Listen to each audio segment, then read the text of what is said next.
Hello everybody, मेरा नाम है विशाल। मैं रिसर्च एनालिस्ट हूँ स्टॉक बॉक्स टेक्नोलॉजीज में। आप सबका स्वागत है स्टॉक बॉक्स के बिजनेस स्टैंडर्ड एनालिसिस वीडियो का। स्टॉक बॉक्स टेक्नोलॉजीज एक सेबी रजिस्टर्ड रिसर्च फर्म है एंड यहाँ पर हम डिस्कस करने वाले हैं बिजनेस न्यूज़पेपर्स के कुछ बहुत ही बढ़िया आर्टिकल्स। सो ये आर्टिकल्स होंगे वो आर्टिकल्स जो हमारे लिए इम्पोर्टेंट है। अगर आप देखिए हमारे पॉकेट के लिए, फाइनेंस के लिए, लोन्स के लिए, एजुकेशन, करियर, इन चीज़ों को ही अफेक्ट करेंगे। ये वैसे आर्टिकल्स हैं फाइनेंशियल एंड बिजनेस आर्टिकल्स। सो अगर आपको कोई डाउट्स हैं तो आप कमेंट सेक्शन में पूछ सकते हैं इस वीडियो से रिलेटेड या किसी आर्टिकल से रिलेटेड। सो शुरुआत करते हैं आज के सबसे पहले आर्टिकल से। सबसे पहला आर्टिकल है जोमैटो के बारे में। यस, जोमैटो सब जानते हैं, अभी कुछ ही टाइम हुआ है इन्हें स्टॉक मार्केट में लिस्ट हुए एंड इस कंपनी ने अपने फाउंडर को बना दिया है बिलियनर। यस, आप देखिए जोमैटो के फाउंडर और chief executive officer Deepinder Goyal Monday को इन्होंने एंटर किया है billionaire club. Yes, and food tech company बोलेंगे बिकॉज सबसे ज्यादा ऑफ कोर्स मुझे लगता है लास्ट 20 इयर्स में टेक ने ही बिलियनर्स प्रोड्यूस किए हैं वर्ल्ड वाइड एंड इंडिया में भी। सो फूड टेक कंपनी के फाउंडर हैं ये एंड नया जो हाई बनाया है शेयर का ये है 232 rupees on intraday trade and इसका मार्केट कैप, ओवरऑल कंपनी का मार्केट कैप मतलब कंपनी की टोटल वैल्यू, अगर आज आप कंपनी को खरीदने जाओ स्टॉक मार्केट में, पूरी कंपनी आपको कितने की मिलेगी? ये $2 ट्रिलियन, बियॉन्ड 2 ट्रिलियन रुपी, 2 ट्रिलियन रुपी का मार्क इन्होंने क्रॉस किया है। सो मार्केट कैपिटलाइजेशन का वैसे मैं फॉर्मूला बता दूं, कॉमर्स के स्टूडेंट्स को पता होगा कि कंपनी के जो भी नंबर ऑफ शेयर्स हैं टोटल मल्टीप्लाई कर दो आप इसको करंट मार्केट प्राइस से, तो इसका मार्केट कैप आ जाता है। तो जोमैटो का एक शेयर कितने का है? 232 रुपए का। अब जितने भी शेयर जोमैटो ने इशू किए होंगे, टोटल शेयर की वैल्यू कितनी होगी? वही उस कंपनी की वैल्यू है, क्योंकि आपको कंपनी खरीदने के लिए उसके सारे शेयर्स खरीदने पड़ेंगे। तो बहुत ही सिंपल तरीका है मार्केट कैप निकालने का। तो यहाँ पे 2.02 ट्रिलियन रुपी की वैल्यू टच की थी जोमैटो ने इंट्राडे लेवल पे एंड यहाँ पे नई एंट्री हुई है, इसीलिए इनके फाउंडर दीपिंदर गोयल की। तो लिस्टिंग डेट देखिए, जोमैटो की लिस्टिंग डेट थी 23 जुलाई, ठीक है। और यहाँ पे अगर आप देखें तो लिस्ट हुआ है पीबी फिनटेक, इसके बाद एफएसएन e commerce ventures 197, Paytm, delivery and एफएसएन e commerce कौन सा हो गया? नायका, ठीक है। तो ये सारी कंपनीज हैं, पीबी फिनटेक भी नौकरी को हम लोग बोलते हैं। तो ये कंपनीज हैं, इनकी लिस्टिंग डेट्स आप देखिए, ठीक है। जुलाई 23, 21, 2021, ठीक है। 2021 में लिस्ट हुई है कंपनी और एक्सेप्ट डिलीवरी 2022 में आई थी, ठीक है। ये लिस्टिंग डे और जुलाई 15, 2024 आप रिटर्न्स देखिए इनके। तो जो टोटल 5 स्टार्टअप्स इंडिया में अभी लिस्ट हुए थे, इनमें से अगर आप पांचों के पांचों स्टार्टअप्स में निवेश कर देते जो सबसे बढ़िया लिस्टिंग थी इनकी, तो यहां से गेन देखिए आपको आज कितना और होता है। आज के दिन पिछले 2021 से 2024 तक जोमैटो ने 105% का रिटर्न दिया, पीबी फिनटेक ने 21% का और बाकी तीनों नेगेटिव है। इवन आप नायका को देखेंगे तो यहाँ पे -51% है। पेटीएम की तो मैं बात नहीं करूंगा, Paytm of course we know that 71% negative है अभी एंड डिलीवरी भी अभी 28% नेगेटिव है। तो अभी इनमें से सिर्फ एक कंपनी ने रिटर्न दिया है overall, which is not a very good number. So इनके फाउंडर्स ने तो बहुत पैसा कमाया, बाकी सारी कंपनीज के भी, बट इनके शेयर होल्डर्स पैसा नहीं कमा पाए अगर आप रिटेल इन्वेस्टर्स की बात करें जो आईपीओ के बाद आए हैं। वैसे जोमैटो ने अच्छा रिटर्न दिया और मैं आपको बताऊं कि जोमैटो जैसे स्टॉक बॉक्स ने भी रिकमेंड किया था 52 पे, उसके बाद 100 पे। तो ये एक एडवांटेज लोगों को मिला है कि एक्चुअली लोगों ने 200%, 300%, 400% भी कमाया जोमैटो ने, including our clients, because we were able to enter at a very good price IPO के बाद। सो आते हैं दूसरे आर्टिकल पर। Apple rings 35% growth in India sales to clock 67,000 crore. So this is a very weird news. आप ये देखिए, India में एक तरीके से लग्जरी गुड्स बनाने वाली कंपनी इतना ज्यादा सक्सेस रिकॉर्ड कर रही है, 35% ग्रोथ कम नहीं है। एंड एप्पल को हम लोग किस कैटेगरी में रखें? Because of course it's a technology company, ये स्मार्टफोन्स बना रही है। स्मार्टफोन्स हमारे लिए नेसेसिटी है, राइट? स्मार्टफोन एंड इंटरनेट हम सबके लिए नेसेसिटी है, बट ये प्रीमियम स्मार्टफोन्स है। These are luxury items. मैं कहूंगा iPhone is not a necessity but smartphone is a necessity.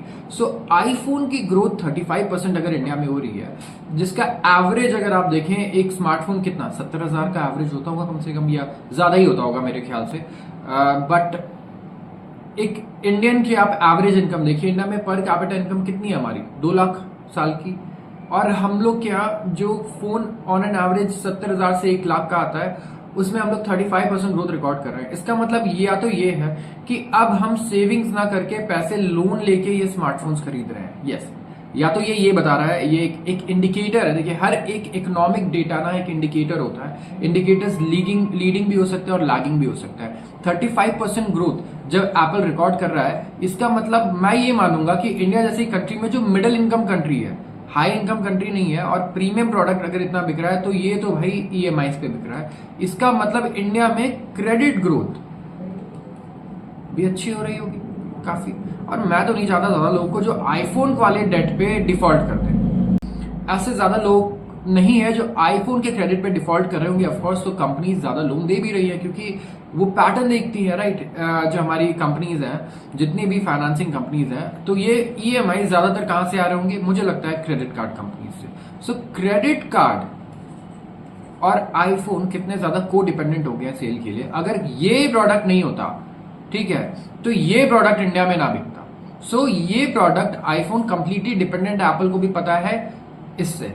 तो इसीलिए आप देखेंगे कि आपको क्रेडिट कार्ड्स पे और दूसरे कार्ड्स पे डेट पे लेने पे आपको बहुत ही बढ़िया ऑफर्स मिलते हैं, बिकॉज एप्पल को पता है कि मेरा प्रोडक्ट ऐसा है जो कॉम्प्लीमेंट्री बिकता है। ठीक है, अकेले अगर मैं बेचना चाहूं तो अगर क्रेडिट कार्ड कंपनीज ना होती तो मेरा प्रोडक्ट इंडिया में नहीं ग्रो करता। So this is a figure to look eight.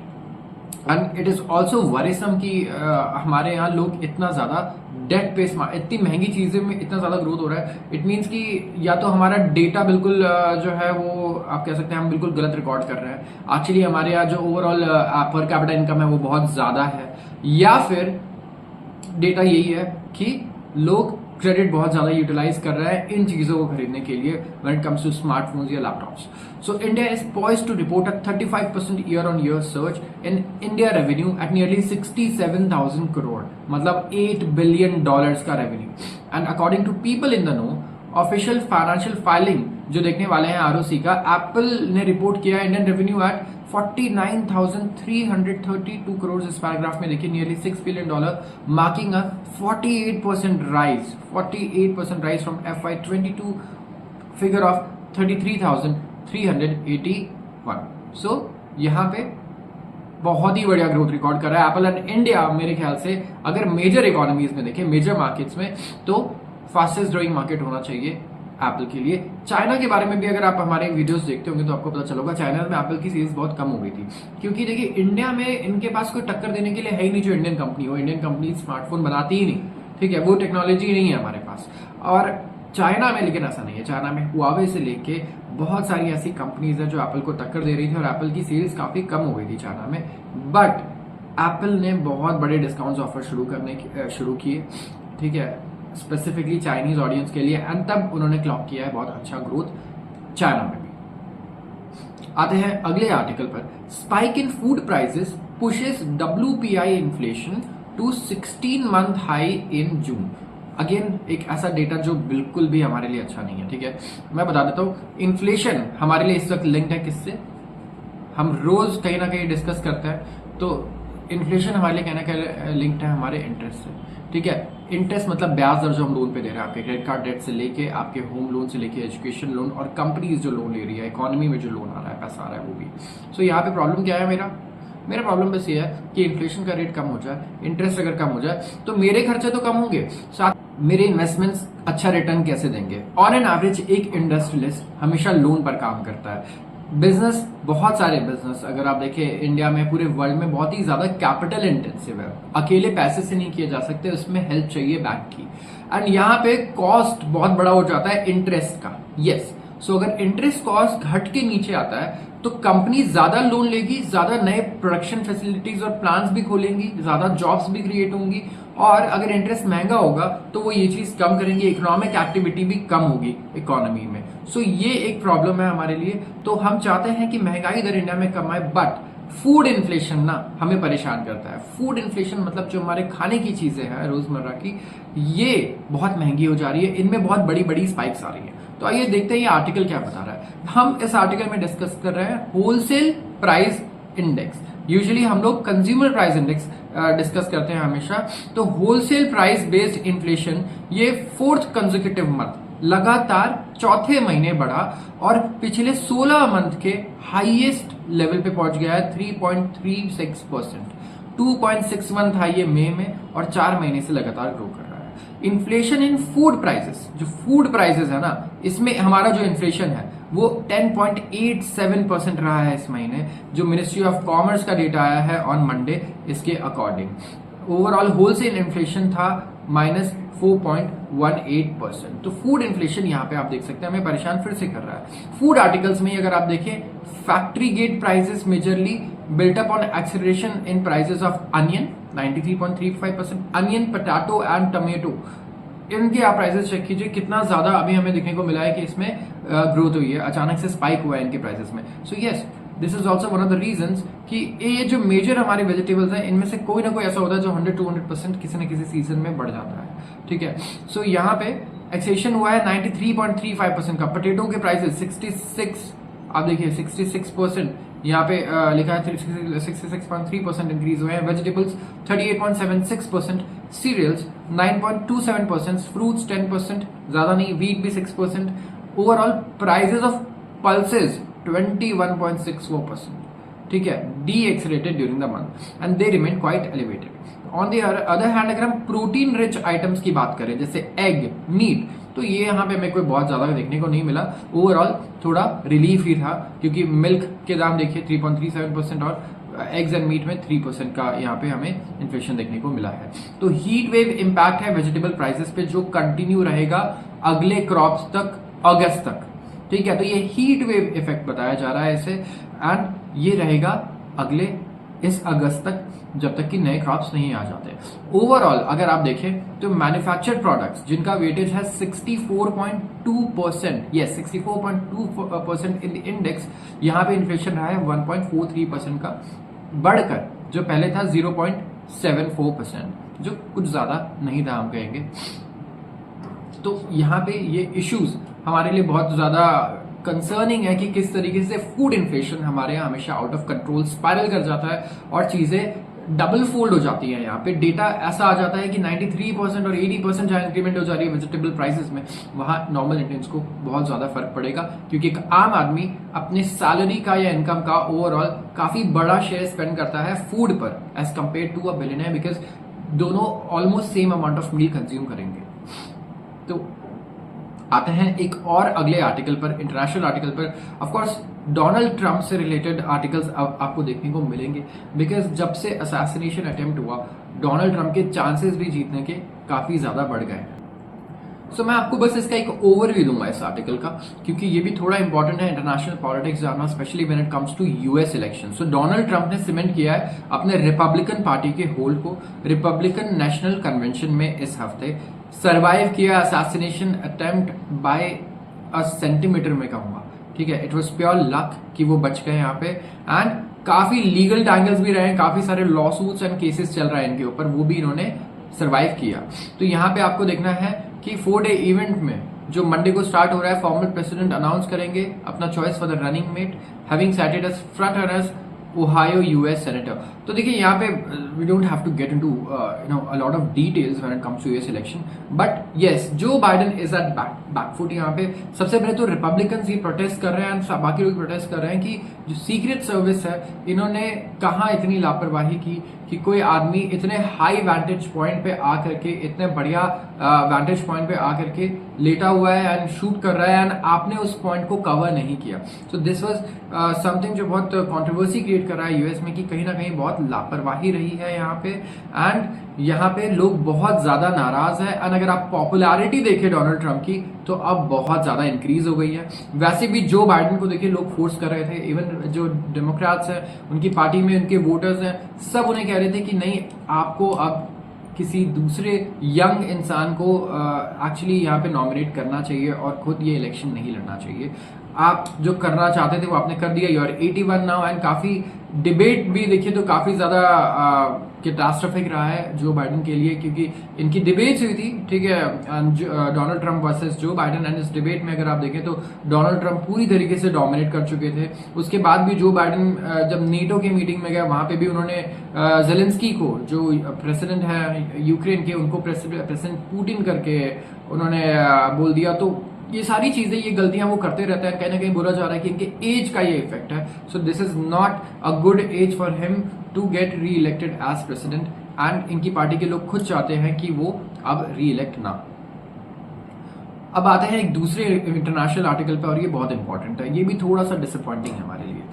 China economy falters as she holds third plenum.